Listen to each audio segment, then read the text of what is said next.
Hello everyone, welcome to Panchajanyaya, the Hindu newspaper analysis. Today in this session we are going to see the current affairs of 26th September 2024. Now let us see the editorial topics. So first one, China's warning shouts with minerals that run the world. ಅಂದ್ರೆ so ಇಲ್ಲಿ that run the world minerals that run the world ಅಂತಂದರೆ ಇಲ್ಲಿ critical minerals. Okay, so ಅಂದರೆ ಜಾಗತಿಕವಾಗಿ critical ಮಿನರಲ್ಗಳ ಮೇಲೆ development ಆಗಿರುವಂಥ ದೇಶಗಳ ಮೇಲೆ ಈ ಚೀನಾದ ಒಂದು ಹತೋಟಿ, ಈಗ ನಿರ್ಣಾಯಕ ಖನಿಜಗಳ ಮೇಲಿನ ಚೀನಾದ ಹತೋಟಿ ಎನ್ನುವಂಥದ್ದು ಯಾವ ರೀತಿ ಪರಿಣಾಮವನ್ನು ಬೀರುತ್ತೆ ಅಂತ ಹೇಳಿ ಈ ಒಂದು ಟಾಪಿಕಲ್ಲಿ ನಾವು ಡಿಸ್ಕಸ್ಸನ್ನು ಮಾಡಲಿದ್ದೀವಿ. ಸೊ ಇದು ನಮಗೆ GS ಪೇಪರ್ 2 ಅಡಿಯಲ್ಲಿ ಇಂಟರ್ನ್ಯಾಷನಲ್ ರಿಲೇಷನಲ್ಲಿ ಇಂಪಾರ್ಟೆಂಟ್ ಆಗುತ್ತೆ. And the next topic,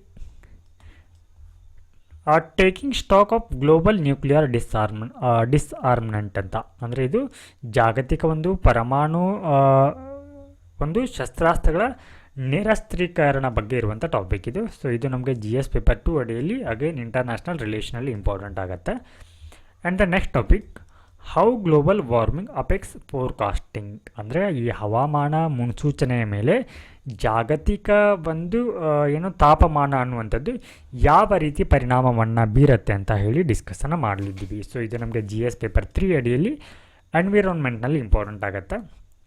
and the next topic, government mulls over sending Jaishankar for SCO meet in Pakistan. ಅಂದರೆ ಈ ಪಾಕಿಸ್ತಾನದಲ್ಲಿ ಅಂದರೆ ಮುಂದಿನ ತಿಂಗಳು ಅಕ್ಟೋಬರ್ನಲ್ಲಿ ನಡೆಯಲಿರುವಂಥ SCO ಮೀಟಿಂಗ್ ಇದೆ.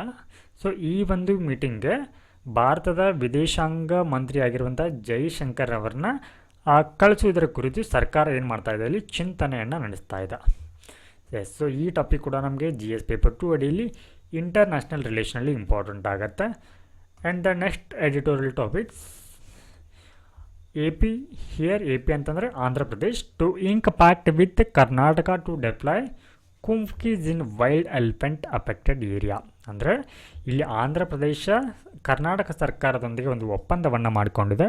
ಸೊ ಇಲ್ಲಿ ಕುಂಫ್ಕೀಸ್ ಅಂತಂದರೆ ಆನೆಗಳ ಕುರಿತು, ಅಂದರೆ ಇಲ್ಲಿ ಏನು ಈ ಸಂಘರ್ಷ ಅಂದರೆ ಈ ಕಾಡಾನೆಗಳು ಮತ್ತು ಈ ಅಂದರೆ ಹೆಚ್ಚಾಗಿರುವಂಥ ಪ್ರದೇಶಗಳಲ್ಲಿ ಇಲ್ಲಿ ಏನು ಮಾಡಲಾಗ್ತಾ ಇದೆ, ಆನೆಗಳನ್ನು ಡೆಪ್ಲಾಯ್ ಮಾಡಿಕೊಳ್ಳಲಿಕ್ಕೆ ಕರ್ನಾಟಕದೊಂದಿಗೆ ಆಂಧ್ರ ಸರ್ಕಾರ ಒಪ್ಪಂದವನ್ನು ಮಾಡಿಕೊಂಡಿದೆ. ಎಸ್, ಸೊ ಈ ಒಂದು ಟಾಪಿಕ್ ನಮಗೆ GS ಪೇಪರ್ 3 ಅಡಿಯಲ್ಲಿ ಎನ್ವಿರಾನ್ಮೆಂಟ್ನಲ್ಲಿ ಇಂಪಾರ್ಟೆಂಟ್ ಆಗುತ್ತೆ.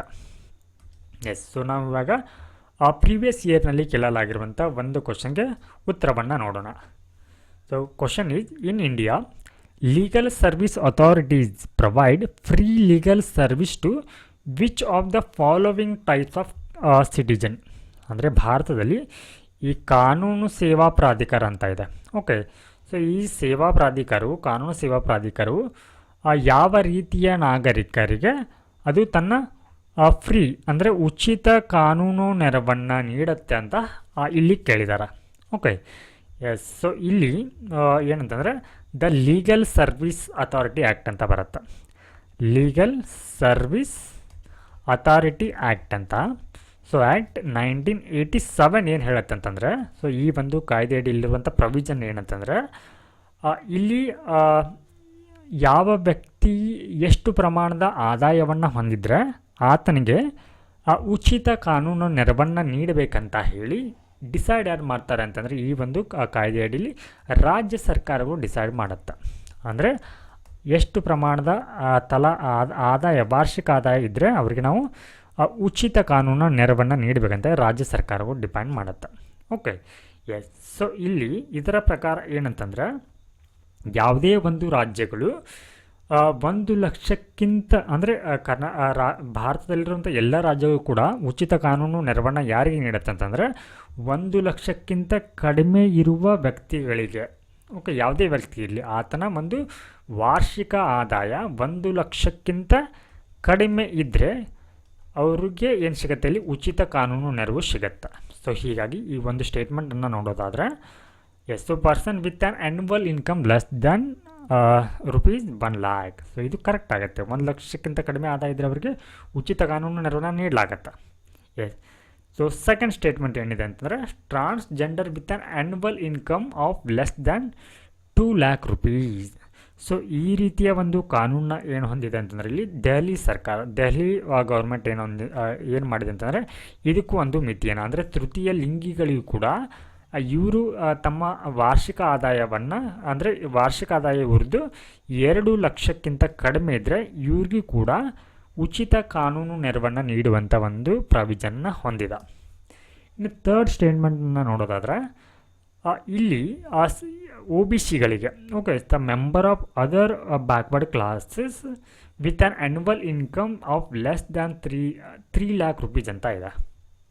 ಎಸ್, ಸೊ ಈ ಒಂದು ಲೀಗಲ್ ಸರ್ವಿಸ್ ಅಥಾರಿಟಿ ಆ್ಯಕ್ಟ್ ಅಡಿಯಲ್ಲಿ OBCಗಳಿಗೆ ಕಾನೂನು ನೆರವನ್ನು ನೀಡಬೇಕಂತ ಯಾವುದೇ ಒಂದು ಪ್ರೊವಿಷನ್ ಇಲ್ಲ. ಸೊ ಹೀಗಾಗಿ ಈ ಸ್ಟೇಟ್ಮೆಂಟ್ ರಾಂಗ್ ಆಗುತ್ತೆ. Next all senior citizens, so ಈ ಸ್ಟೇಟ್ಮೆಂಟ್ ಕೂಡ ರಾಂಗ್ ಆಗುತ್ತೆ. ಸೊ ಇಲ್ಲಿ ಎಲ್ಲ ಒಂದು ಹಿರಿಯ ನಾಗರಿಕರಿಗೆ ಉಚಿತ ಕಾನೂನು ನೆರವನ್ನು ನೀಡಬೇಕಂತ ಹೇಳಿ ಈ ಒಂದು ಕಾಯ್ದೆಯಲ್ಲಿ ಯಾವುದೇ ರೀತಿಯ ಒಂದು ಪ್ರೊವಿಷನ್ ಇಲ್ಲ. ಸೊ ಹೀಗಾಗಿ ಈ ಸ್ಟೇಟ್ಮೆಂಟ್ ಕೂಡ ರಾಂಗ್ ಆಗುತ್ತೆ. ಸೊ ಇಲ್ಲಿ ಕರೆಕ್ಟ್ ಯಾವುದಿದೆ ಅಂತ ಕೇಳಿದ್ದಾರೆ. ಸೊ ಇಲ್ಲಿ ಆಪ್ಷನ್ ಎ 1 and 2 ಓನ್ಲಿ ಮಾತ್ರ ಆಗುತ್ತೆ. ಎಸ್, ಸೊ ಇವರೊಟ್ಟಿಗೆ ಏನು ಈ ಆದಾಯದ ಮಿತಿಯ ಜೊತೆಗೆ ಕೆಲವೊಂದಿಷ್ಟು ಜನರಿಗೂ ಕೂಡ ಏನು ನೀಡ್ತಾರೆ ಅಂತಂದರೆ ಇಲ್ಲಿ ಫ್ರೀ ಲೀಗಲ್ ಏಡನ್ನು ನೀಡ್ತಾರೆ. ಹಾಗಿದ್ರೆ ಯಾರಿಗೆಲ್ಲ ನೀಡ್ತಾರೆ ಅಂತಂದರೆ member of a scheduled caste. Okay, so member of scheduled caste and scheduled ಟ್ರೈಬ್ಗಳಿಗೆ. ಓಕೆ, ಹಾಗೆ ಇಲ್ಲಿ ಮಾನವ ಕಳ್ಳ ಸಾಗಾಣಿಕೆಗೆ ಒಳಪಟ್ಟಿರುವಂಥ ಅಥವಾ ಅದರ ಒಂದು ಸಂತ್ರಸ್ತರಾಗಿರುವಂಥ ವ್ಯಕ್ತಿಗಳಿಗೂ ಕೂಡ ಇಲ್ಲಿ ಉಚಿತ ಕಾನೂನು ನೆರವನ್ನು ನೀಡಲಾಗತ್ತೆ. ಹಾಗೆ ಇಲ್ಲಿ ಮಹಿಳೆ ಮತ್ತು ಮಕ್ಕಳಿಗೆ ಕೂಡ ಉಚಿತ ಕಾನೂನು ನೆರವನ್ನು ನೀಡಲಾಗತ್ತೆ. ಹಾಗೆ ಇಲ್ಲಿ ಯಾರು ಮಾನಸಿಕ ಅಸ್ವಸ್ಥರಿರ್ತಾರಲ್ವ ಅವರಿಗೂ ಕೂಡ ನೀಡಲಾಗತ್ತೆ. ಎಸ್, ಹಾಗೆ ಇಲ್ಲಿ ಯಾರು ಈ ಕೈಗಾರಿಕೆಗಳಲ್ಲಿ ಕೆಲಸ ಮಾಡುವಂಥ ಕಾರ್ಮಿಕರಿಗೂ ಕೂಡ ಇಲ್ಲಿ ಏನು ನೀಡಲಾಗತ್ತೆ, ಉಚಿತ ಕಾನೂನು ನೆರವನ್ನು ನೀಡಲಾಗುತ್ತೆ. ಸೊ ಇನ್ ಕೇಸ್ ಯಾವುದೇ ಒಬ್ಬ ವ್ಯಕ್ತಿ ಇಲ್ಲಿ ಪ್ರಕೃತಿ ವಿಕೋಪಗಳಿಂದ ಪರಿಣಾಮವನ್ನು ಅನುಭವಿಸಿದರೆ, ಅಂದರೆ ಫಾರ್ ಎಕ್ಸಾಂಪಲ್ ಇವಾಗ ಬರಗಾಲ ಆಗಿರ್ಬೋದು, ಅರ್ಥಕ್ವೇಕ್ ಆಗಿರ್ಬೋದು, ಅಥವಾ ಇಂಡಸ್ಟ್ರಿಯಲ್ ಡಿಸಾಸ್ಟರ್ಗಳಾಗಿರ್ಬೋದು, ಅಥವಾ ಎಥ್ನಿಕ್ ವೈಲೆನ್ಸ್ಗಳಿಂದ ಏನಾದರೂ ಆತನ ಮೇಲೆ ಪರಿಣಾಮಗಳು ಉಂಟಾಗಿದರೆ ಆತನಿಗೂ ಕೂಡ ಸರ್ಕಾರ ಉಚಿತ ಕಾನೂನು ನೆರವನ್ನು ನೀಡಲಾಗತ್ತೆ. So now let us see the editorial topics in details. China's warning shouts with minerals that run the world. ಹಾಗಿದ್ರೆ ಯಾವ ಮಿನರಲ್ಸ್ಗಳು ಇಲ್ಲಿ ಜಗತ್ತನ್ನು ನಡೆಸ್ತಾ ಇದೆ ಅಂತಂದರೆ ಇಲ್ಲಿ ನಾವು ಕ್ರಿಟಿಕಲ್ ಮಿನರಲ್ಸ್ಗಳು ಅಂತ ಕರಿತೀವಿ. ಅಂದರೆ ನಿರ್ಣಾಯಕ ಖನಿಜಗಳು ಅಂತಂದರೆ ಅದು ಆರ್ಥಿಕ ಬೆಳವಣಿಗೆಗೆ ತುಂಬಾ ಮಹತ್ವ ಅಥವಾ ಬೇಕಾಗಿರುವಂಥ ಖನಿಜಗಳಾಗಿದೆ. Okay, so what recent action has China taken regarding critical minerals, ಅಂದರೆ ಸೊ ಇತ್ತೀಚೆಗೆ ಈ ನಿರ್ಣಾಯಕ ಖನಿಜಗಳಿಗೆ ಸಂಬಂಧಪಟ್ಟಂತೆ ಚೀನಾ ಯಾವ ಒಂದು ಕ್ರಮವನ್ನು ಕೈಗೊಂಡಿದೆ ಅಂತ ನೋಡೋಣ. ಸೊ ಇಲ್ಲಿ 2023 ಆಗಸ್ಟ್ನಲ್ಲಿ ಏನು ಮಾಡುತ್ತೆ ಅಂತಂದರೆ announce restriction on antimony export in 2023. So ಇಲ್ಲಿ ಆ್ಯಂಟಿಮೋನಿ ಎನ್ನುವಂಥದ್ದು ಕೂಡ ಏನಂತಂದರೆ ಒಂದು ಕ್ರಿಟಿಕಲ್ ಮಿನರಲ್ ಆಗಿದೆ. ಸೊ ಇದನ್ನು ಬೇರೆ ದೇಶಗಳಿಗೆ ರಫ್ತು ಮಾಡೋದರ ಮೇಲೆ ಏನು ಮಾಡಿದೆ ಅಂತಂದರೆ ನಿರ್ಬಂಧವನ್ನು ಹಾಕಿದೆ, ರೆಸ್ಟ್ರಿಕ್ಷನ್ನ ಹಾಕಿದೆ. So next curd export of gallium and germanium in 2023. So ಇಲ್ಲಿ ಗ್ಯಾಲಿಯಮ್ ಮತ್ತು ಈ ಜರ್ಮೇನಿಯಮ್ನ ರಫ್ತನ್ನು ಕೂಡ ಏನು ಮಾಡಿದೆ, ಇಲ್ಲಿ ಅದಕ್ಕೆ ತಡೆ ಹಾಕಿದೆ ಅಥವಾ ಅದನ್ನು ನಿಷೇಧವನ್ನು ಮಾಡಿದೆ. ಹಾಗೆ restricted the export of high purity graphite, ಅಂದರೆ ಅತಿ ಶುದ್ಧವಾದಂತಹ ಒಂದು ಗ್ರಾಫೈಟ್ ಮಟೀರಿಯಲನ್ನು ಕೂಡ ರಫ್ತನ್ನು ಮಾಡೋದರ ಮೇಲೆ ಅದು ರೆಸ್ಟ್ರಿಕ್ಷನ್ನ ಹಾಕಿದೆ. ಹಾಗೆ limited export of rare earth processing technology. Okay, so ಇಲ್ಲಿ ರೇರ್ ಅರ್ತ್ ಪ್ರೊಸೆಸಿಂಗ್ ಟೆಕ್ನಾಲಜಿಯ ಒಂದು ಎಕ್ಸ್ಪೋರ್ಟ್ ಮೇಲೂ ಕೂಡ ಏನು ಮಾಡಿದೆ, ಮಿತಿಯನ್ನು ಹಾಕಿದೆ. ಸೊ ಈ ರೀತಿ ಚೀನಾ ಏನಂತಂದರೆ ಇವು ಎಲ್ಲವೂ ಕೂಡ ಗ್ಯಾಲಿಯಮ್ ಆಗಿರ್ಬೋದು, ಆ್ಯಂಟಿಮನಿ ಆಗಿರ್ಬೋದು, ಜರ್ಮೇನಿಯಮ್ ಆಗಿರ್ಬೋದು, ಗ್ರಾಫೈಟ್, ಈ ಎಲ್ಲವೂ ಕೂಡ ಏನಂತಂದರೆ ಜಗತ್ತಿಗೆ ತುಂಬ ಪ್ರಮುಖವಾಗಿ ಬೇಕಾಗಿದೆ. ಸೊ ಇವುಗಳ ಮೇಲೆ ಅಂತಂದರೆ ಸೊ ಈ ನಿರ್ಣಾಯಕ ಖನಿಜಗಳು ಚೀನಾದಲ್ಲಿ ಅತಿ ಹೆಚ್ಚು ಸಿಗುತ್ತೆ. ಸೊ ಹೀಗಾಗಿ ಈ ರೀತಿ ನಿರ್ಬಂಧವನ್ನು ಹಾಕೋದ್ರಿಂದ ಅದು ನೇರವಾಗಿ ಇತರ ರಾಷ್ಟ್ರಗಳ ಮೇಲೆ ಪರಿಣಾಮವನ್ನು ಉಂಟು ಮಾಡುತ್ತೆ. ಹಾಗಿದ್ರೆ why are China's action concerning for other countries. ಹಾಗಿದ್ರೆ ಇಲ್ಲಿ ಚೀನಾ ಈ ರೀತಿ ರಫ್ತಿನ ಮೇಲೆ, ಈ ಒಂದು ಕ್ರಿಟಿಕಲ್ ಮಿನರಲ್ಸ್ಗಳ ಮೇಲಿನ ರಫ್ತಿನ ಮೇಲೆ ನಿರ್ಬಂಧವನ್ನು ಹಾಕೋದ್ರಿಂದ ಅದು ಜಾಗತಿಕ ರಾಷ್ಟ್ರಗಳ ಅಥವಾ ಇತರ ಒಂದು ದೇಶಗಳ ಮೇಲೆ ಅದು ಏಕೆ ಕಳವಳಕ್ಕೆ ಕಾರಣವಾಗಿದೆ, ಯಾಕೆ ಇತರ ದೇಶಗಳು ಇಲ್ಲಿ ಟೆನ್ಷನ್ಗೆ ಒಳಗಾಗಿದೆ ಅಂತ ನೋಡೋಣ. So first one, China dominates critical mineral supply chains. So ಇಲ್ಲಿ ಚೀನಾ ಏನು ಮಾಡುತ್ತೆ ಅಂದರೆ ಈ ಕ್ರಿಟಿಕಲ್ ಮಿನರಲ್ಸ್ಗಳನ್ನು ಸಪ್ಲೈನ ಮಾಡುತ್ತೆ ಮೇಜರ್ ಆಗಿ. ಓಕೆ, ಸೊ ಇಲ್ಲಿ control 60% of rare earth production. So ಈ ನಿರ್ಣಾಯಕ ಖನಿಜಗಳ ಒಂದು ಉತ್ಪಾದನೆಯಲ್ಲಿ 60% ಪಾಲನ್ನು ಚೀನಾವೇ ಹೊಂದಿದೆ. ಹಾಗೆ control 60% of critical minerals production, ಅವುಗಳ ಒಂದು ಉತ್ಪಾದನೆ. ಸೊ ಇಲ್ಲಿ ರೇರ್ ಅರ್ತ್ ಪ್ರೊಡಕ್ಷನ್ ಅಂತಂದರೆ ಇಲ್ಲಿ ಒಂದು ಅಪರೂಪದ ಖನಿಜಗಳಂತ ಬರುತ್ತೆ. ಓಕೆ, ಅವುಗಳ ಉತ್ಪಾದನೆಯಲ್ಲೂ ಕೂಡ ಏನು ಮಾಡುತ್ತೆ ಅಂತಂದರೆ 60% ಪಾಲನ್ನು ಈ ಒಂದು ಚೀನಾ ಹೊಂದಿದೆ. ಇನ್ನು ನಿರ್ಣಾಯಕ ಖನಿಜಗಳ ಉತ್ಪಾದನೆಯಲ್ಲೂ ಕೂಡ 60% ಪಾಲನ್ನು ಹೊಂದಿದೆ. ಹಾಗೆ ಈ ಸಂಸ್ಕರಿಸಿದ ಅಂದರೆ ಈ ಏನು ಖನಿಜಗಳು ಸಿಗುತ್ತಲ್ವಾ, ಸೊ ಅವುಗಳನ್ನು ಅಂದರೆ ಕಚ್ಚಾ ವಸ್ತುಗಳನ್ನು ಇಲ್ಲಿ ಸಿದ್ಧ ವಸ್ತುಗಳನ್ನಾಗಿ ಮಾಡುವಂಥ ಪ್ರಕ್ರಿಯೆಯಲ್ಲಿ ಒಟ್ಟಾರೆ ಅದು 80% ಪಾಲನ್ನು ಹೊಂದಿದೆ. ಸೊ ಈ ರೀತಿ ಈ ಮಿನರಲ್ಸ್ಗಳ ಮೇಲೆ ಏನಿದೆ ಅಂತಂದರೆ ಅದು ತನ್ನ ಪ್ರಾಬಲ್ಯವನ್ನು ಹೊಂದಿದೆ. ಎಸ್, ಹಾಗೆ ಇಲ್ಲಿ many countries, so including India, European Union, Japan and the US are strategically vulnerable due to the dependence on these minerals. So ಇಲ್ಲಿ ಭಾರತವು ಸೇರಿದಂತೆ ಹಲವಾರು ದೇಶಗಳು ಏನಂತಂದರೆ ಈ ಕ್ರಿಟಿಕಲ್ ಮಿನರಲ್ಗಳ ಮೇಲೆ ಈ ಚೀನಾದ ಮೇಲೆ ಅವಲಂಬನೆಯನ್ನು ಹೊಂದಿವೆ ಅಂತ. Okay, how has China's approach to critical minerals export evolved. ಅಂದರೆ ಚೀನಾದ ಒಂದು ಈ ರಫ್ತಿನ ನೀತಿ ಅನ್ನುವಂಥದ್ದು ಯಾವ ರೀತಿ ವಿಕಸನಗೊಳ್ತಾ ಹೋಗ್ತಾ ಇದೆ ಅಂತ ನೋಡೋಣ. So first one, move from politicisation to weaponisation of mineral export. So ಅಂದರೆ ಇಲ್ಲಿ ರಾಜಕೀಯಕರಣದಿಂದ ಏನಾಗಿದೆ ಅಂತಂದರೆ ಇದೀಗ ಇಲ್ಲಿ ವೆಪನೈಸೇಷನ್ ಅಂದರೆ ಇದು ಇಲ್ಲಿ ಶಸ್ತ್ರೀಕರಣದ ಒಟ್ಟಿಗೆ ಅದು ತನ್ನ ಮಿನರಲ್ಸ್ಗಳನ್ನ ಎಕ್ಸ್ಪೋರ್ಟನ್ನು ಮಾಡ್ತಾ ಇದೆ. ಹಾಗೆ using minerals resource as a political tool and foreign policy objectives. ಅಂದರೆ ಇವಾಗ ಯಾವುದೇ ಒಂದು ದೇಶಗಳೊಟ್ಟಿಗೆ ಅದು ತನ್ನ ಸಂಬಂಧಗಳನ್ನು ಗಟ್ಟಿಗೊಳಿಸುವ ಸಂದರ್ಭದಲ್ಲಿ ಇದನ್ನು ಒಂದು ರಾಜಕೀಯ ಸಾಧನವನ್ನಾಗಿ ಬಳಸಿಕೊಳ್ಳುತ್ತೆ. ಹಾಗೆ ತನ್ನ ವಿದೇಶಾಂಗ ನೀತಿಯ ಒಂದು ಉದ್ದೇಶಕ್ಕಾಗಿ ಇದನ್ನು ಬಳಸಿಕೊಳ್ತಾ ಇದೆ. ಹಾಗೆ responding to US and western actions with reciprocal measures. So ಅಂದರೆ ಇಲ್ಲಿ ನೀವು ನೋಡಿರೋ ಹಾಗೆ ಈ ಚೀನಾ ಮತ್ತು USA ನಡುವೆ ಟ್ರೇಡ್ ವಾರ್ ಅನ್ನುವಂಥದ್ದು ನಡೀತಾ ಇದೆ. ಸೊ ಇದಕ್ಕೆ ಕೌಂಟರ್ ಆಗಲಿಕ್ಕೆ ಅಥವಾ ಪಾಶ್ಚಿಮಾತ್ಯ ದೇಶಗಳಿಗೆ ತನ್ನ ಶಕ್ತಿ ಏನು ಅಂತ ತೋರಿಸಲಿಕ್ಕೆ ಸೊ ಈ ರೀತಿಯ ಒಂದು ನಡೆಯನ್ನು ಚೀನಾ ಅನುಸರಣೆಯನ್ನು ಮಾಡ್ತಾ ಇದೆ. ಎಸ್, ಸೊ ಇಲ್ಲಿ demonstrating its status as a mineral power to remind the west of their dependency. So ಈ ರೀತಿ ನಿರ್ಬಂಧವನ್ನು ಹಾಕೋದ್ರಿಂದ ಜಗತ್ತು ತನ್ನ ಮೇಲೆ ಯಾವ ರೀತಿ ಅವಲಂಬನೆಯನ್ನು ಹೊಂದಿದೆ ಅನ್ನುವಂಥದ್ದನ್ನು ತೋರಿಸಲಿಕ್ಕೆ ಈ ರೀತಿ ಮಾಡ್ತಾ ಇದೆ ಚೀನಾ. ಹಾಗಿದ್ರೆ ಈ ರೀತಿಯ ಚೀನಾದ ಕ್ರಮದಿಂದ ಅದು ಭಾರತದ ಮೇಲೆ ಯಾವ ರೀತಿ ಇಂಪ್ಲಿಕೇಶನ್ ಅಂದರೆ ಪರಿಣಾಮವನ್ನು ಉಂಟು ಮಾಡಬಹುದು ಅಂತಂದರೆ, so India is heavily dependent on imports of critical minerals like lithium, nickel, cobalt, copper.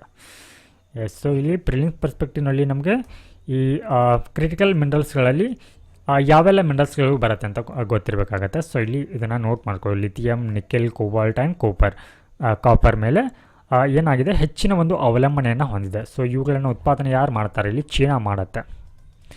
Yes, so ಇದು ಭಾರತಕ್ಕೆ ಕಳವಳಕ್ಕೆ ಕಾರಣವಾಗಿದೆ. ಹಾಗೆ import cost for minerals reached around 34,000 crore in financial year 2023. And India's mineral demand is expected to grow, potentially increasing vulnerability. ಅಂದರೆ ಈ ನಿರ್ಣಾಯಕ ಖನಿಜಗಳ ಒಂದು ಬೇಡಿಕೆ ಭಾರತದ ವತಿಯಿಂದ ಏನಾಗ್ತಾ ಇದೆ ಅಂತಂದರೆ ಹೆಚ್ಚಿಗೆ ಆಗ್ತಾ ಇದೆ. ಸೊ ಈ ಹಿನ್ನೆಲೆ ಈ ನಿರ್ಬಂಧದಿಂದ ಅದು ಏನಾಗುತ್ತೆ ಭಾರತದ ಮೇಲೆ ಪರಿಣಾಮವನ್ನು ಉಂಟು ಮಾಡುತ್ತೆ.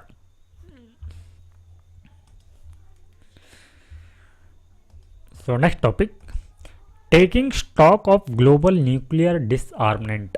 ಸೊ ಇಲ್ಲಿ ನ್ಯೂಕ್ಲಿಯರ್ ಡಿಸ್ಆರ್ಮ್ಮೆಂಟ್ ಅಂದರೆ ಪರಮಾಣು ನಿಶಸ್ತ್ರೀಕರಣ ಅಂತಂದರೆ ಸೊ ಅಂದರೆ ಯಾವುದೇ ರೀತಿಯ ಒಂದು ಪರಮಾಣುಗಳನ್ನ ಹೊಂದದೇ ಇರುವುದು ಅಥವಾ ಪರಮಾಣುಗಳನ್ನ ಹೊಂದಿದ್ರೆ ಅಥವಾ ಪರಮಾಣು ಶಸ್ತ್ರಾಸ್ತ್ರಗಳನ್ನ ಹೊಂದಿದ್ರೆ ಅದನ್ನು ತ್ಯಜಿಸುವಂಥದ್ದಕ್ಕೆ ನಾವೇನಂತ ಕರಿತೀವಿ ಡಿಸ್ಆರ್ಮ್ಮೆಂಟ್. ಓಕೆ, ಅಥವಾ ನಿಶಸ್ತ್ರೀಕರಣ ಅಥವಾ ಪರಮಾಣು ನಿಶಸ್ತ್ರೀಕರಣ ಅಂತ ಕರಿತೀವಿ. ಓಕೆ, ಹಾಗಿದ್ರೆ ಇಲ್ಲಿ what is nuclear non proliferation treaty ಅಂದರೆ ಪರಮಾಣು ಪ್ರಸರಣ ರಹಿತ ಒಪ್ಪಂದ ಅಂತಂದರೆ ಏನು ಅಂತ ಅರ್ಥ ಮಾಡ್ಕೊಳ್ಳೋಣ. ಸೊ ಈ ಒಪ್ಪಂದವನ್ನು 1968ರಲ್ಲಿ ಏನು ಮಾಡಲಾಗತ್ತೆ, ಈ ಒಂದು ಒಪ್ಪಂದಕ್ಕೆ ಸಹಿ ಹಾಕಲಿಕ್ಕೆ ಇಲ್ಲಿ ಎಲ್ಲರೂ ಕೂಡ ಅವಕಾಶವನ್ನು ನೀಡಲಾಗತ್ತೆ. ಓಕೆ, ಸೊ ಇದು ಯಾವಾಗ ಜಾರಿಗೆ ಬರುತ್ತೆ ಅಂತಂದರೆ 1970ರಲ್ಲಿ ಜಾರಿಗೆ ಬರುತ್ತೆ. ಸೊ ಇದರ ಉದ್ದೇಶ ಏನಂತಂದರೆ prevent spread of nuclear weapons, ಅಂದರೆ ಈ ಪರಮಾಣು ಶಸ್ತ್ರಾಸ್ತ್ರಗಳನ್ನು ಹರಡುವಿಕೆಯನ್ನು ತಡೆಗಟ್ಟುತ್ತೆ. ಹಾಗೆ ಪ್ರಮೋಟ್ ಡಿಸ್ಆರ್ಮ್ಮೆಂಟ್ ಅಂದರೆ ನಿಶಸ್ತ್ರೀಕರಣವನ್ನು ಪ್ರಮೋಟ್ ಮಾಡುತ್ತೆ ಅಥವಾ ಉತ್ತೇಜಿಸುತ್ತೆ. ಹಾಗೆ ಈ ಪರಮಾಣುಗಳನ್ನು ಒಂದು ಶಾಂತಿಯುತ ಉದ್ದೇಶಕ್ಕಾಗಿ ಬಳಸಲಿಕ್ಕೆ ಇದು ಕರೆ ನೀಡುತ್ತೆ.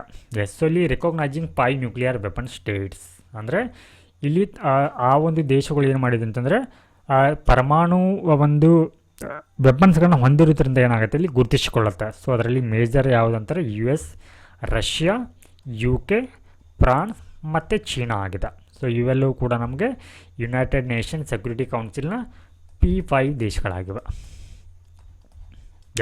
So what is the current status of the TNPW and its global support. So ಇಲ್ಲಿ TNP ಅಂತಂದರೆ treaty for prohibition of nuclear weapons ಅಂತ. ಓಕೆ, ಸೊ ಇದಕ್ಕೆ ಸಂಬಂಧಪಟ್ಟಂತೆ ಜಾಗತಿಕವಾಗಿ ಯಾವ ರೀತಿ ಬೆಂಬಲವನ್ನು ನೀಡ್ತಾ ಇದೆ ಅಂತ ನೋಡೋಣ. ಓಕೆ, ಸೊ ಇದೆರಡೂ ಕೂಡ ಭಿನ್ನವಾಗಿದೆ. ಏನು, ಈ ನ್ಯೂಕ್ಲಿಯರ್ ನಾನ್ ಪ್ರೊಲಿಫರೇಷನ್ ಟ್ರೀಟಿ ಮತ್ತು ಈ TPNW ಅಂತ ಟ್ರೀಟಿಗಳು ಕೂಡ ಇಲ್ಲಿ ಎರಡೂ ಕೂಡ ಭಿನ್ನವಾಗಿದೆ. ಸೊ ಅದರ ಒಂದು ಡಿಫ್ರೆನ್ಸ್ನ ನಾವು ಮುಂದೆ ನೋಡೋಣ. ಸೊ ಇಲ್ಲಿಯವರೆಗೆ ಅಂದರೆ ಜುಲೈ 2024ರವರೆಗೆ 70 ದೇಶಗಳು ಏನು ಮಾಡಿದೆ ಅಂತಂದರೆ ಈ ಒಂದು ಟ್ರೀಟಿಯನ್ನು ರ್ಯಾಟಿಫೈ ಮಾಡಿದೆ. ಸೊ ರ್ಯಾಟಿಫೈ ಅಂತಂದರೆ ಇದಕ್ಕೆ ಲೀಗಲ್ ಸ್ಟೇಟಸನ್ನು ಕೊಟ್ಟಿದೆ. ಸೊ ಇದರಲ್ಲಿ 27 more had signed but not yet ratified. So 27 ದೇಶಗಳು ಏನು ಮಾಡಿದೆ, ಸಹಿಯನ್ನು ಹಾಕಿದೆ, ಬಟ್ ಆದರೂ ಕೂಡ ಅದನ್ನು ರ್ಯಾಟಿಫೈ ಮಾಡಿಲ್ಲ ಇಲ್ಲಿವರೆಗೂ ಕೂಡ. Okay, yes.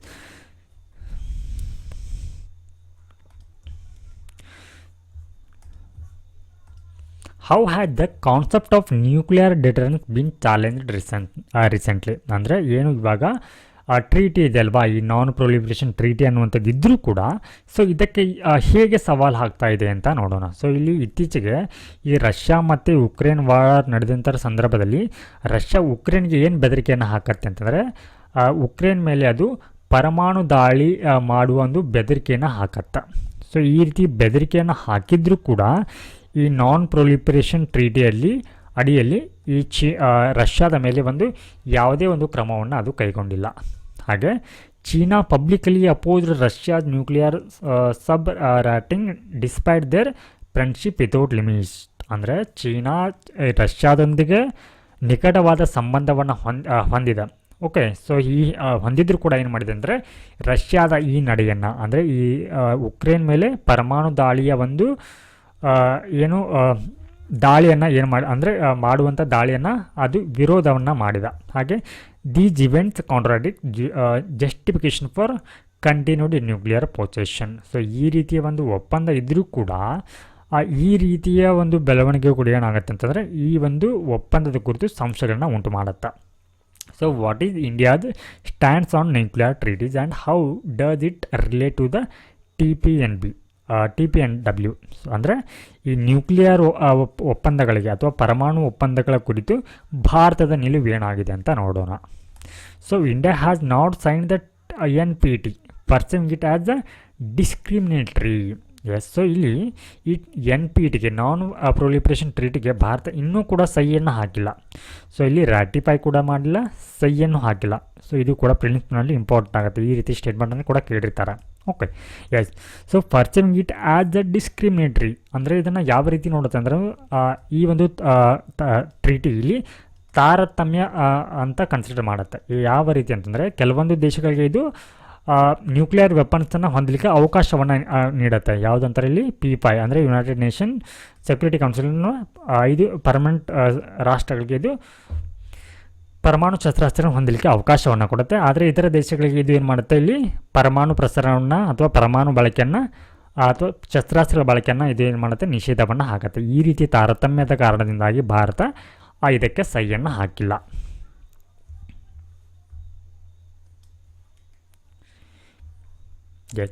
ಸೊ ಈ ಒಂದು ಅಗ್ರಿಮೆಂಟ್ ಅಡಿಯಲ್ಲಿ non nuclear weapon states agree not to acquire nuclear weapons. So ಅಂದರೆ ಈ ಒಂದು ಒಪ್ಪಂದಕ್ಕೆ ಸಹಿಯನ್ನು ಹಾಕಿದರೆ ಇಲ್ಲಿ ನಾನ್ ನ್ಯೂಕ್ಲಿಯರ್ ಸ್ಟೇಟ್ಸ್ ಅಂದರೆ ಈ ಪರಮಾಣು ಶಸ್ತ್ರಾಸ್ತ್ರಗಳನ್ನ ಹೊಂದಿರದಂಥ ದೇಶಗಳು ಯಾವುದೇ ರೀತಿಯ ಒಂದು ನ್ಯೂಕ್ಲಿಯರ್ ವೆಪನ್ಸ್ಗಳನ್ನ ಹೊಂದೋ ಹಾಗಿಲ್ಲ. ಹಾಗೆ nuclear weapon states agree to pursue disarmament. So ಈ ಒಂದು ಕಾಯ್ದೆ ಅಡಿಯಲ್ಲಿ ಯಾವ ಒಂದು ದೇಶಗಳು ಈಗಾಗಲೇ ಅದು ಪರಮಾಣು ಶಸ್ತ್ರಾಸ್ತ್ರಗಳನ್ನ ಹೊಂದಿದರೆ ಅವುಗಳನ್ನ ಏನು ಮಾಡಬೇಕಾಗತ್ತೆ, ತ್ಯಜಿಸಬೇಕಾಗತ್ತೆ ಅಥವಾ ಅವುಗಳನ್ನು ನಿಶಸ್ತ್ರೀಕರಣ ಮಾಡಬೇಕಾಗತ್ತೆ ಅಂತ ಹೇಳಿ ಈ ಒಪ್ಪಂದದ ಅಡಿಯಲ್ಲಿ ಹೇಳಲಾಗತ್ತೆ. ಹಾಗೆ nearly universally membership 191 States parties. So ಈ ಒಪ್ಪಂದಕ್ಕೆ 191 ದೇಶಗಳು ಸಹಿಯನ್ನು ಹಾಕಿವೆ. ಹಾಗೆ ನೋಟೇಬಲ್ ನಾನ್ ಸಿಗ್ನೇಟರೀಸ್. ಸೊ ಇಲ್ಲಿ ಯಾವೆಲ್ಲ ದೇಶಗಳು ಸಹಿಯನ್ನು ಹಾಕಿಲ್ಲ ಅನ್ನೋದು ಕೂಡ ಇಂಪಾರ್ಟೆಂಟ್ ಆಗುತ್ತೆ. ಸೊ ಇಲ್ಲಿ ಭಾರತ, ಪಾಕಿಸ್ತಾನ, ಇಸ್ರೇಲ್ ಮತ್ತು ಸೌತ್ ಸುಡಾನ್. ಸೊ ಇದು ಕೂಡ ಪ್ರಿಲಿಮ್ಸ್ನಲ್ಲಿ ಇಂಪಾರ್ಟೆಂಟ್ ಆಗುತ್ತೆ. ಈ ರೀತಿ ಸ್ಟೇಟ್ಮೆಂಟನ್ನು ಕೂಡ ಕೇಳ್ತಾರೆ. ಸೊ ಇಲ್ಲಿ 2003ರಲ್ಲಿ ಈ ಒಪ್ಪಂದದಿಂದ ನಾರ್ತ್ ಕೊರಿಯಾ ಏನಾಗುತ್ತೆ, ಹಿಂದೆ ಸರಿಯತ್ತ. ಸೊ ಇವಾಗ what is the treaty on prohibition of nuclear weapons ಅಂದರೆ TPNW ಅಂತಂದರೆ ಏನು? ಸೊ ಇದು ಈ ಒಂದು ಟ್ರೀಟಿ ಈ ನಾನ್ ಪ್ರೊಲಿಪರೇಷನ್ ಟ್ರೀಟಿಗಿಂತ ಹೇಗೆ ಭಿನ್ನವಾಗಿದೆ ಅಂತ ನೋಡೋಣ.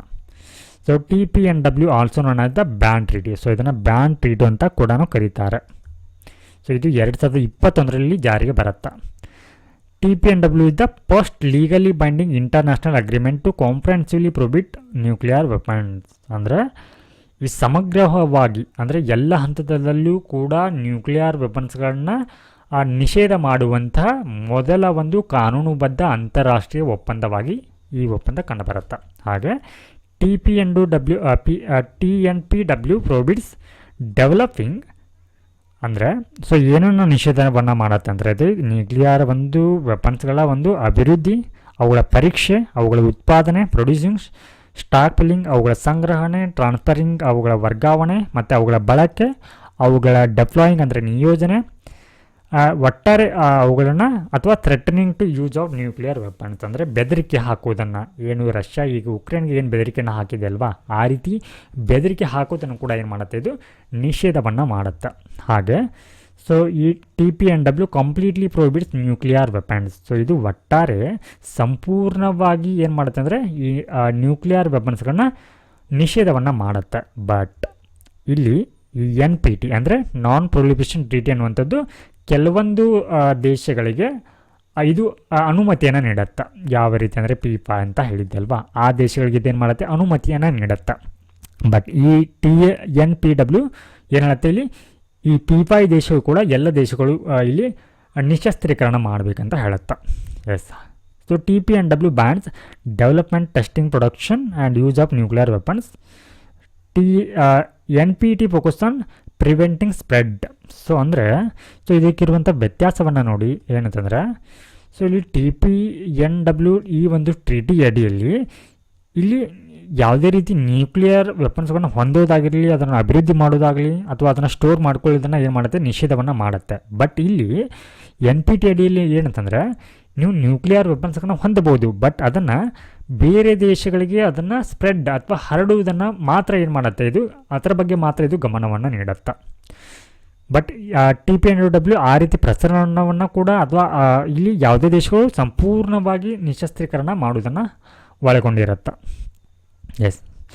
TPNW aims to total elimination. ಒಟ್ಟಾರೆ ಇದೇನು ಮಾಡುತ್ತೆ ಅಂದರೆ ಪರಮಾಣು ಶಸ್ತ್ರಾಸ್ತ್ರಗಳ ಬಳಕೆಯನ್ನು ನಿಷೇಧವನ್ನು ಮಾಡುತ್ತೆ.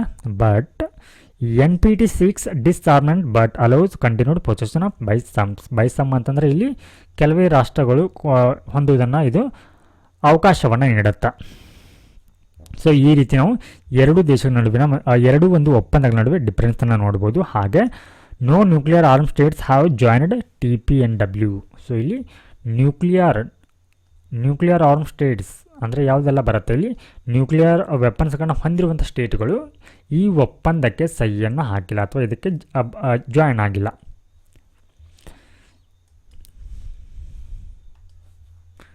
ನಾವು let us see the next topic. How global warming affects forecasting ಅಂದರೆ ಜಾಗತಿಕ ತಾಪಮಾನ ಅನ್ನುವಂಥದ್ದು ಈ ವೆದರ್ ಫೋರ್ಕಾಸ್ಟಿಂಗ್ ಮೇಲೆ, ಹವಾಮಾನ ಮುನ್ಸೂಚನೆ ಮೇಲೆ ಯಾವ ರೀತಿ ಪರಿಣಾಮವನ್ನು ಬೀರ್ತಾ ಇದೆ ಅಂತ ನೋಡೋಣ. So record warming in 2023 and 24. So ಈ ಒಂದು ಅವಧಿಯಲ್ಲಿ 2023 ಮತ್ತು 24ರ ಅವಧಿಯಲ್ಲಿ ಏನಾಗುತ್ತೆ, ಒಂದು ದಾಖಲೆಯ ಒಂದು ತಾಪಮಾನ ಆಗತ್ತೆ, ತಾಪಮಾನದ ಏರಿಕೆ ಅನ್ನುವಂಥದ್ದು ಕಂಡುಬರುತ್ತೆ. ಓಕೆ, ಸೊ ಇಲ್ಲಿ ಏನಾಗುತ್ತೆ, ಎಕ್ಸ್ಟ್ರೀಮ್ ವೆದರ್ ಇವೆಂಟ್ಸ್ ಅಂದರೆ ಹೀಟ್ ವೇವ್, ಬಿಸಿಲಿನ ದಿನಗಳು ಅಥವಾ ಈ ಶಾಖದ ದಿನಗಳ ಸಂಖ್ಯೆ ಏನಾಗುತ್ತೆ, ಅಥವಾ ಬಿಸಿ ಅಲೆಗಳ ಒಂದು ಏರಿಕೆ ಅನ್ನುವಂಥದ್ದು ಆಗುತ್ತೆ. ಹಲವಾರು ಪ್ರದೇಶಗಳಲ್ಲಿ ಪ್ರವಾಹ ಆಗತ್ತೆ. ಹಾಗೆ ಇಲ್ಲಿ ವೈಲ್ಡ್ ಫೈರ್ಸ್ ಅಂದರೆ ಕಾಡ್ಗಿಚ್ಚು ಅನ್ನುವಂಥದ್ದು ಅಥವಾ ಇವುಗಳ ತೀವ್ರತೆ ಅನ್ನುವಂಥದ್ದು ಹೆಚ್ಚಾಗತ್ತೆ. ಹಾಗೆ ಇಲ್ಲಿ ಒಂದು ಅಂದಾಜಿನ ಪ್ರಕಾರ ಏನಂತಂದರೆ ಜಾಗತಿಕ ತಾಪಮಾನ ಏನಂತಂದರೆ 1.5 ಡಿಗ್ರಿ ಸೆಲ್ಸಿಯಸ್ನಷ್ಟು ಏರಿಕೆ ಆಗಿದೆ ಅಂತ ಕೂಡ ಹೇಳಲಾಗ್ತಾ ಇದೆ. ಹಾಗೆ ಇಲ್ಲಿ ಅನ್ಪ್ರೆಡಿಕ್ಟಿಬಿಲಿಟಿ ಆಫ್ ಕ್ಲೈಮೇಟ್ ಇಂಪ್ಯಾಕ್ಟ್. ಸೊ ಇಲ್ಲಿ ಹವಾಮಾನ ಬದಲಾವಣೆಯಿಂದ ಆಗ್ತಾ ಇರುವಂಥ ಪರಿಣಾಮಗಳನ್ನ ಊಹಿಸಲಿಕ್ಕೆ ಕೂಡ ಇಲ್ಲಿ ಕಷ್ಟವಾಗ್ತಾ ಇದೆ. ಅನ್ಯೂಜುವಲ್ ಎಲ್ ನಿನೋ ಬಿಹೇವಿಯರ್ ಅಂದರೆ ಇಲ್ಲಿ ಅಸಾಮಾನ್ಯ ಬಂದು L ನಿನೋ.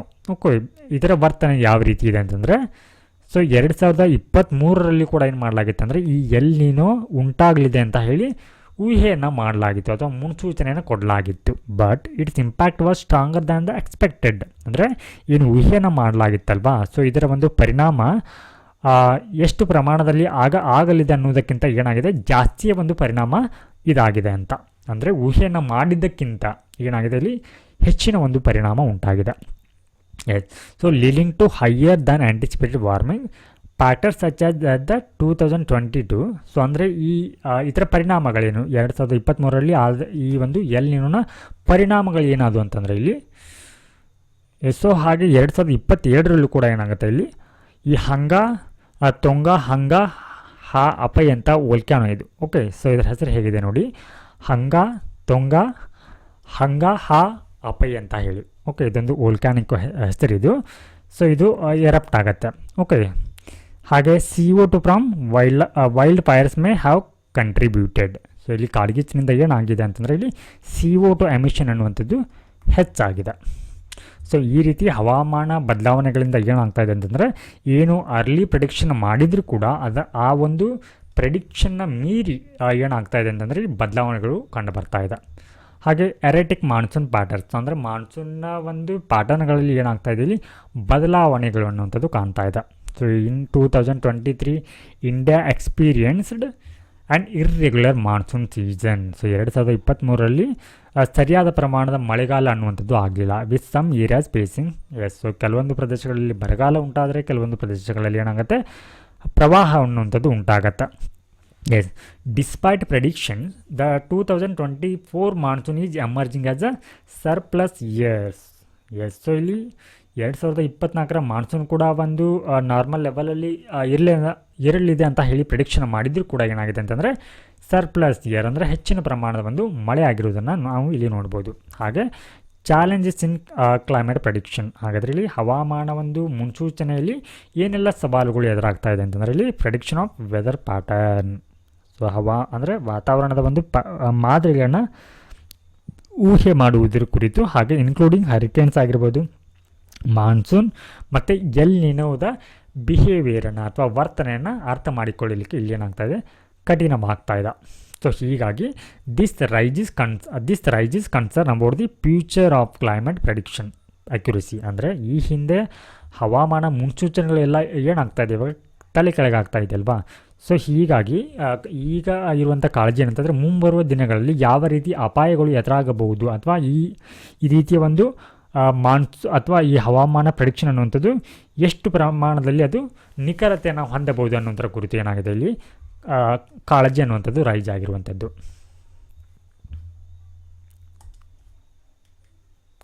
So next topic, government mulls over sending Jaishankar for SCO meeting Pakistan. Yes, so ಇಲ್ಲಿ ಪಾಕಿಸ್ತಾನದ ಇಸ್ಲಾಮಾಬಾದ್ನಲ್ಲಿ ನಡೆಯಲಿರುವಂಥ ಶಾಂಘೈ ಕೋಆಪರೇಷನ್ ಆರ್ಗನೈಸೇಷನ್ ಮೀಟಿಂಗ್ ಏನಿದೆ ಅಲ್ವಾ, ಸೊ ಈ ಒಂದು ಮೀಟಿಂಗ್ಗೆ ಪಾಕಿಸ್ತಾನ ಭಾರತಕ್ಕೆ ಆಹ್ವಾನವನ್ನು ಕೊಟ್ಟಿರುತ್ತೆ. ಬಟ್ ಈ ಒಂದು ಆಹ್ವಾನಕ್ಕೆ ಪ್ರತಿಕ್ರಿಯೆಯಾಗಿ ಭಾರತವನ್ನು ಇನ್ನೂವರೆಗೂ ಯಾವುದೇ ಒಂದು ಪ್ರತಿಕ್ರಿಯೆಯನ್ನು ನೀಡಿಲ್ಲ. ಬಟ್ ಇವಾಗ ಕೇಂದ್ರ ಸರ್ಕಾರ ಏನು ಮಾಡ್ತಾ ಇದೆ ಅಂತಂದರೆ ಈ ಒಂದು ಮೀಟಿಂಗ್ಗೆ SCO ಮೀಟಿಂಗ್ಗೆ ಜೈಶಂಕರ್ ಅವರನ್ನು, ಅಂದರೆ ವಿದೇಶಾಂಗ ಫಾರಿನ್ ಎಕ್ಸ್ಟರ್ನಲ್ ಮಿನಿಸ್ಟರ್ ಆಗಿರುವಂಥ ಜೈಶಂಕರ್ ಅವರನ್ನು ಕಳಿಸುವುದರ ಕುರಿತು ಏನಾಗಿದೆ ಇಲ್ಲಿ ಚಿಂತನೆಯನ್ನು ಮಾಡ್ತಾ ಇದೆ ಮಲ್ಸ್ ಅಂತಂದರೆ. ಓಕೆ,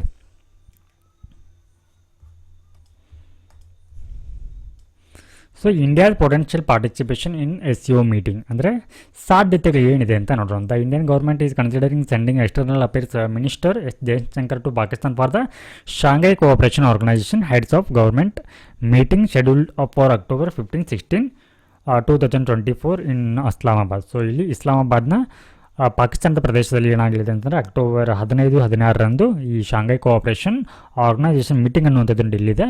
ಸೊ ಈ ಹಿನ್ನೆಲೆಯಲ್ಲಿ ಜೈಶಂಕರ್ ಅವರನ್ನ ಕಳಿಸೋದರ ಕುರಿತು ಚರ್ಚೆಯನ್ನು ಮಾಡಲಾಗ್ತಾ ಇದೆ. Suppression of bilateral and multilateral ties. So ಅಂದರೆ ಈ ಒಂದು ಸಭೆಯಲ್ಲಿ ಅವರು ಇನ್ವಾಲ್ವ್ ಆದರೂ ಕೂಡ ಭಾರತ ಏನು ಮಾಡಲಿದೆ ಅಂತಂದರೆ ಪಾಕಿಸ್ತಾನದೊಂದಿಗೆ ಒಂದು ದ್ವಿಪಕ್ಷೀಯ ಒಪ್ಪಂದದೊಂದಿಗೆ ಏನಾಗಿದೆ ಇಲ್ಲಿ ದೂರವಿರಲಿದೆ ಅಂತ ಹೇಳಲಾಗ್ತಾ ಇದೆ. ಹಾಗೆ ಪಾಸಿಬಲ್ ಅಟೆಂಡೆನ್ಸ್ ಆಫ್ ಜೈಶಂಕರ್, ಅಂದರೆ ಇವರು ಆ ಒಂದು ಮೀಟಿಂಗನ್ನು ಅಟೆಂಡ್ ಮಾಡುವಂಥ ಅಥವಾ ಅದಕ್ಕೆ ಹಾಜರಾಗುವಂಥ ಸಾಧ್ಯತೆ ಕೂಡ ಇದೆ. So Indian officials hinted that, so ಏನು ಸುಳಿವನ್ನು ಕೊಟ್ಟಿದ್ದಾರೆ ಅಂತಂದರೆ ಭಾರತೀಯ ಅಧಿಕಾರಿಗಳು, Jaishankar might attend this summit either virtually in person, ಅಂದರೆ ಇಲ್ಲಿ ವರ್ಚುವಲ್ ಅಂತಂದರೆ ವರ್ಚುವಲ್ ಆಗಿ ಕೂಡ ಅವರು ಆ ಮೀಟಿಂಗನ್ನು ಅಟೆಂಡ್ ಮಾಡ್ಬೋದು, ಅಥವಾ ಇಲ್ಲಿ ಫಿಸಿಕಲ್ ಆಗಿ ಅಂದರೆ ಅಲ್ಲಿಗೆ ಹೋಗಿ ಪಾಕಿಸ್ತಾನದ ಇಸ್ಲಾಮಾಬಾದಿಗೆ ಹೋಗಿ ಏನು ಮಾಡ್ಬೋದು ಅಂದರೆ ಮೀಟಿಂಗನ್ನು ಅಟೆಂಡ್ ಮಾಡುವಂಥ ಸಾಧ್ಯತೆ ಕೂಡ ಇದೆ ಅಂತ ಹೇಳಲಾಗ್ತಾ ಇದೆ. ಸೊ ಈ ರೀತಿ ಏನಾದರೂ if Jaishankar attends it would be the first such visit by an Indian official to Pakistan in nearly decade. ಅಂದರೆ ಇನ್ ಕೇಸ್ ಏನಾದರೂ ಜೈಶಂಕರ್ ಅವರು ಪಾಕಿಸ್ತಾನಕ್ಕೆ ಭೇಟಿಯನ್ನು, ಅಂದರೆ ಈ ಒಂದು ಮೀಟಿಂಗ್ಗೆ ಅಟೆಂಡ್ ಆದರೆ ಅಥವಾ ಪಾಕಿಸ್ತಾನಕ್ಕೆ ಭೇಟಿಯನ್ನು ನೀಡಿದರೆ ಈ ಕಳೆದ ಒಂದು ದಶಕದಲ್ಲಿ, ಅಂದರೆ ಈ ಒಂದು 10 ವರ್ಷಗಳಲ್ಲಿ ಭಾರತೀಯ ಒಬ್ಬ ಅಧಿಕಾರಿ, ಅಂದರೆ ಭೇಟಿ ನೀಡಿದ ಮೊದಲ ಅಧಿಕಾರಿಯಾಗಿ ಜೈಶಂಕರ್ ಅವರು ಕಂಡುಬರ್ತಾರೆ ಈ ಒಂದು 10 ವರ್ಷಗಳಲ್ಲಿ. Next one, president of Pakistan participation in Goa. ಅಂದರೆ ಈ ಹಿಂದೆ ಪಾಕಿಸ್ತಾನ ಕೂಡ ಏನು ಮಾಡಿತ್ತು ಅಂದರೆ ಈ ಗೋವಾದಲ್ಲಿ ನಡೆದಿರುವಂಥ ಏನು ಮೀಟಿಂಗ್ ಏನಾಗಿರ್ತಾರೆ ಅಂತಂದರೆ SCO ಮೀಟಿಂಗ್ಗೆ ಅಟೆಂಡನ್ನು ಮಾಡಿರ್ತಾರೆ. ಸೊ ಈ ಹಿನ್ನೆಲೆಯಲ್ಲಿ ಆದರೂ ಕೂಡ, ಅಂದರೆ ಈ SCO ಮೀಟಿಂಗ್ ಭಾರತದಲ್ಲಿ 2023ರಲ್ಲಿ ನಡೆದಿರುತ್ತೆ, ಆವಾಗ ಪಾಕಿಸ್ತಾನ ಇದಕ್ಕೆ ಬಂದಿರುತ್ತೆ. ಸೊ ಹೀಗಾಗಿ ಭಾರತವು ಕೂಡ ಈ 2024ರ ಈ SCO ಮೀಟಿಂಗ್ಗೆ ಹಾಜರಾಗಲಿದ್ದಾರೆ ಅಂತ ಹೇಳಲಾಗ್ತಾ ಇದೆ. ಹಾಗೆ ಬೈಲ್ಯಾಟ್ರಲ್ ಟಾಕ್ಸ್ ಅನ್ಲೈಕ್ಲಿ. ಸೊ ಅಂದರೆ ಈ ಒಂದು ದೇಶದೊಟ್ಟಿಗೆ ಯಾವುದೇ ರೀತಿಯ ಒಂದು ದ್ವಿಪಕ್ಷೀಯ ಮಾತುಕತೆ ಅನ್ನುವಂಥದ್ದು ನಡೆಯುವ ಸಾಧ್ಯತೆಗಳಿಲ್ಲ ಅಂತ ಹೇಳಲಾಗ್ತಾ ಇದೆ.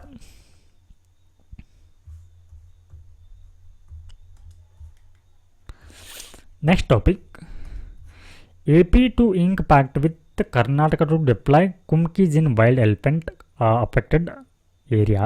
ಸೊ ಇಲ್ಲಿ ಆಂಧ್ರ ಸರ್ಕಾರ ಏನು ಮಾಡಿದೆ ಅಂದರೆ ಕರ್ನಾಟಕದೊಂದಿಗೆ ಒಂದು ಒಪ್ಪಂದಕ್ಕೆ ಸಹಿಯನ್ನು ಹಾಕ್ಕೊಂಡಿದೆ. ಏನು ಒಪ್ಪಂದ ಅಂತ ನೋಡೋಣ. Yes. So Andhra Pradesh and Karnataka will sign a memorandum of understanding on September 27 to deploy trained elephants. Yes. So ಇಲ್ಲಿ ಸೆಪ್ಟೆಂಬರ್ 27 ಅಂದರೆ ನಾಳೆ ಒಂದು ಒಪ್ಪಂದವನ್ನು ಮಾಡಿಕೊಳ್ಳಲಿದೆ. ಸೊ ಇಲ್ಲಿ ಯಾವುದರ ಕುರಿತು ಡೆಪ್ಲಾಯ್ಡ್ ಟ್ರೈನ್ಡ್ ಎಲಿಫೆಂಟ್ಸ್, ಒಂದು ತರಬೇತಿ ಪಡೆದಂಥ ಆನೆಗಳನ್ನು ನಿಯೋಜನೆ ಮಾಡಿಕೊಳ್ಳುವಂಥ ನಿಟ್ಟಿನಲ್ಲಿ ಒಪ್ಪಂದವನ್ನು ಮಾಡಿಕೊಳ್ಳಲಾಗಿದೆ. ಸೊ ಈ ಟ್ರೈನ್ಡ್ ಎಲಿಫೆಂಟ್ಗಳಿಗೆ ನಾವು ಕುಮ್ಕೀಸ್ ಅಂತ ಕರಿತೀವಿ. ಸೊ ಫ್ರಾಮ್ ಕರ್ನಾಟಕದಿಂದ ಆಂಧ್ರ ಪ್ರದೇಶಕ್ಕೆ ಈ ತರಬೇತಿ ಪಡೆದ ಆನೆಗಳನ್ನು ನಿಯೋಜನೆಯನ್ನು ಮಾಡಲಾಗುತ್ತೆ. ಹಾಗಾದರೆ ಏನಕ್ಕೆ ಇವುಗಳನ್ನು ನಿಯೋಜನೆ ಮಾಡಲಾಗುತ್ತೆ ಅಂತಂದರೆ to manage wild elephant issues, ಅಂದರೆ ಈ ಕಾಡಾನೆಗಳಂತ ಬರುತ್ತಲ್ವ, ಸೊ ಅವುಗಳನ್ನ ನಿರ್ವಹಣೆಯನ್ನು ಮಾಡಲಿಕ್ಕೆ. ಸೊ ಇಲ್ಲಿ ಪರ್ಟಿಕ್ಯುಲರ್ ಆಗಿ ಆಂಧ್ರ ಪ್ರದೇಶದ ಕೆಲವು ಪ್ರದೇಶಗಳಲ್ಲಿ ಕಾಡಾನೆಗಳ ದಾಳಿ ಅನ್ನುವಂಥದ್ದು ಹೆಚ್ಚಾಗ್ತಾ ಇದೆ. ಸೊ ಇಲ್ಲಿ ಚಿತ್ತೂರು ಮತ್ತು ಈ ಪಾರ್ವತಿಪುರಂ ಅನ್ನುವಂಥ ಪ್ರದೇಶಗಳಲ್ಲಿ ಇವುಗಳ ದಾಳಿ ಅನ್ನುವಂಥದ್ದು ಹೆಚ್ಚಾಗ್ತಾ ಇದೆ. ಇವುಗಳನ್ನು ನಿಯಂತ್ರಣ ಮಾಡಲಿಕ್ಕೆ ಸೊ ಇಲ್ಲಿ ತರಬೇತಿ ಪಡೆದ ಕರ್ನಾಟಕದ ಆನೆಗಳನ್ನು ಆಂಧ್ರ ಪ್ರದೇಶಕ್ಕೆ ಡೆಪ್ಲಾಯ್ ಮಾಡುವಂಥ ಒಪ್ಪಂದವನ್ನು ಮಾಡಿಕೊಳ್ಳಲಿದೆ. So the agreement aims to, so ಇದರ ಉದ್ದೇಶ ಏನಿದೆ ಅಂತಂದರೆ mitigate human animal conflict by facilitating expert teams for elephant capture and mahout training. So ಇಲ್ಲಿ ಮಾಹೂತ್ ಅಂತಂದರೆ ಈ ಮಾವುತರಂತ ಬರ್ತಾರೆ. ಓಕೆ, ಸೊ ಅಂದರೆ ಇದರ ಉದ್ದೇಶ ಇಲ್ಲಿ ಮಾನವ ಮತ್ತು ಈ ಪ್ರಾಣಿಗಳ ಸಂಘರ್ಷ ಅನ್ನುವಂಥದ್ದು ಆಗುತ್ತೆ. ಸೊ ಇಲ್ಲಿ ಇದು ಹೆಚ್ಚಾಗಿ ಎಲ್ಲಿ ಕಂಡು ಬರುತ್ತೆ ಅಂದರೆ ಈ ಕಾಡಿನ ಒಂದು ಹೊಂದಿಕೊಂಡಿರುವಂಥ ಹಳ್ಳಿಗಳು ಅಥವಾ ನಗರ ಅಂತ ಬರುತ್ತೆ ನೋಡಿ. ಅಲ್ಲಿ ಏನಾಗಿರುತ್ತೆ ಅಂದರೆ ಸಾಮಾನ್ಯವಾಗಿ ಕೃಷಿಯನ್ನು ಮಾಡಿರ್ತಾರೆ. ಸೊ ಅಲ್ಲಿ ಏನಾಗುತ್ತೆ, ಈ ಒಂದು ಪ್ರಾಣಿಗಳು ಅಥವಾ ಕಾಡು ಪ್ರಾಣಿಗಳು ಏನಾಗುತ್ತೆ, ಇಲ್ಲಿ ಈ ಹೊಲ ಗದ್ದೆಗಳಿಗೆ ನುಗ್ಗಿ ಇಲ್ಲಿನ ಬೆಳೆಯನ್ನು ನಾಶ ಮಾಡುತ್ತೆ ಅಥವಾ ನಗರಗಳಿಗೆ ಏನು ಮಾಡುತ್ತೆ, ಇಲ್ಲಿ ಭೇಟಿಯನ್ನು ಕೊಟ್ಟಿರುತ್ತೆ. ಸೊ ಹೀಗೆ ಈ ಒಂದು ಸಂದರ್ಭದಲ್ಲಿ ಏನಾಗುತ್ತೆ, ಸೊ ಮಾನವ ಮತ್ತು ಈ ಪ್ರಾಣಿ ಸಂಘರ್ಷ ಅನ್ನುವಂಥದ್ದು ಹೆಚ್ಚಾಗ್ತಾ ಇರುತ್ತೆ. ಸೊ ಈ ಹಿನ್ನೆಲೆಯಲ್ಲಿ ಇವುಗಳನ್ನ ಕಡಿಮೆ ಮಾಡಲಿಕ್ಕೆ ಈ ಒಂದು ಒಪ್ಪಂದವನ್ನು ಮಾಡಿಕೊಳ್ಳಲಾಗಿದೆ ಅಂತ.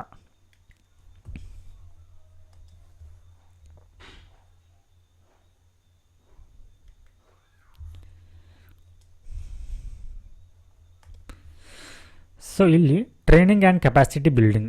ಸೊ ಇಲ್ಲಿ ಅಂದರೆ ಆನೆಗಳಿಗೆ ಏನು ಮಾಡಲಾಗುತ್ತೆ, ಒಂದು ಹೆಚ್ಚಿನ ಒಂದು ತರಬೇತಿಯನ್ನು ನೀಡಲಾಗುತ್ತೆ. ಅದರೊಟ್ಟಿಗೆ ಮಾವುತರಿಗೂ ಕೂಡ ಆನೆಗಳನ್ನು ನಾವು ಯಾವ ರೀತಿ ಪಳಗಿಸಬೇಕು ಅನ್ನೋದರ ಕುರಿತು ಏನು ಮಾಡಲಾಗುತ್ತೆ, ಇಲ್ಲಿ ತರಬೇತಿಯನ್ನು ನೀಡಲಾಗುತ್ತೆ. ಎಸ್, ಇಲ್ಲಿ ಕುಮ್ಕಿ ಎಲಿಫೆಂಟ್ ಬಗ್ಗೆ ತಿಳ್ಕೊಳ್ಳೋಣ.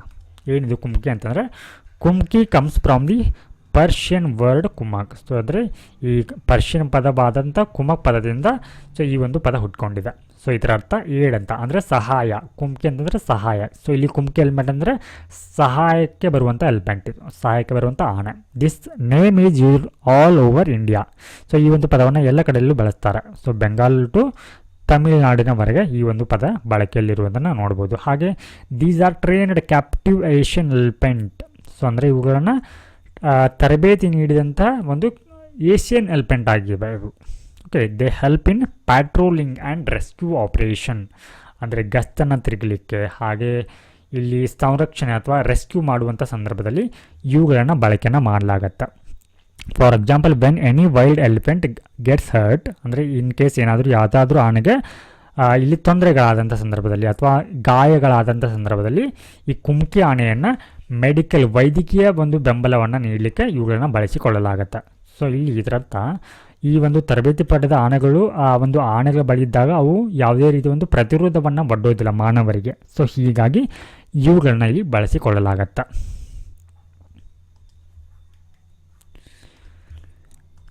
ನಾವು ಇವಾಗ ಪ್ರೀವಿಯಸ್ ಇಯರ್ನಲ್ಲಿ ಕೇಳಲಾಗಿರುವಂಥ ಒಂದು ಕ್ವಶನ್ನ ನೋಡೋಣ. So Rajya Sabha has equal powers with Lok Sabha in, ಅಂದರೆ ಯಾವ ಒಂದು ಕೆಳಗಿನ ಅಧಿಕಾರಕ್ಕೆ ಸಂಬಂಧಪಟ್ಟಂತೆ ರಾಜ್ಯಸಭೆ ಮತ್ತು ಈ ರಾಜ್ಯಸಭೆ ಈ ಲೋಕಸಭೆಗೆ ಇರುವಂಥ ಈಕ್ವಲ್ ಪವರ್ನ ಸಮಾನ ಅಧಿಕಾರವನ್ನು ಹೊಂದಿದೆ ಅಂತ ಕೇಳಿದ್ದಾರೆ. ಸೊ ಇಲ್ಲಿ option A, the matter of creating new all India services. So ಅಖಿಲ ಭಾರತ ಸೇವೆಗಳನ್ನು ಕ್ರಿಯೇಟ್ ಮಾಡುವಂಥ ಸಂದರ್ಭದಲ್ಲಿ, ಓಕೆ, ಅಥವಾ ಆ ಒಂದು ವಿಷಯಕ್ಕೆ ಸಂಬಂಧಪಟ್ಟಂತೆ. ಹಾಗೆ ಸಂವಿಧಾನವನ್ನು ತಿದ್ದುಪಡಿ ಮಾಡುವುದರ ಕುರಿತು, the removal of the government, ಸರ್ಕಾರವನ್ನು ವಜಾಗೊಳಿಸುವುದರ ಕುರಿತು, making cut motion. So cut ಮೋಷನ್ನ ಮಾಡುವಂಥ ಸಂದರ್ಭದಲ್ಲಿ ಎರಡು ಸದನಗಳು ಇಲ್ಲಿ ಈಕ್ವಲ್ ಪವರನ್ನು ಹೊಂದಿದೆ ಅಂತ ಯಾವ ಒಂದು ಇದರಲ್ಲಿ ಯಾವುದು ಈಕ್ವಲ್ ಪವರನ್ನು ಹೊಂದಿದೆ ಅಂತ. ಓಕೆ, ಸೊ ಇದರ ಉತ್ತರಗಳನ್ನು ಕಮೆಂಟ್ನಲ್ಲಿ ತಿಳಿಸಿ. ಸೊ ಇದರ ಉತ್ತರಗಳನ್ನು ನಾಳೆ ಕ್ಲಾಸ್ನಲ್ಲಿ ಚರ್ಚೆಯನ್ನು ಮಾಡೋಣ. ನಮಸ್ಕಾರ.